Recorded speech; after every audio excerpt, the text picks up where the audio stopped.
مثلا در مورد یکی از سوالای شایعی که والدین میپرسن من یه سری توضیحات میدم که خصوصا مامانا موقعی که بچه‌شون مریض میشه از بلو تکلیفی خارج میشن. ببینید، یه سری علائم هستن که شما خودتون میتونید تو خونه در واقع از بچه متوجه بشین و بدون کی به صورت اورژانسی به پزشک مراجعه کنید. اگر بچه بالای 3 ماه دارین، علائم سرماخوردگی داره، علائم سایر بیماری ویروسی رو داره، اگر دیدین که نفسهاش تند هست، یعنی حالت عادی که داره چشمی مامان میبینه که معمولا شیر میده چطور، از اون خیلی تندتر شده،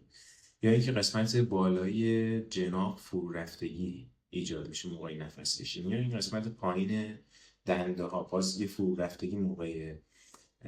تنفس ایجاد میشه توی بچه، یه شکم بچه خیلی بالا و پایین میشه، مثل حالت معمول نیست، شیر خوردن ضعیف شده، میک زدنش خصوصا اگر سینه مادر شیر میخوره میک زدن ضعیف شده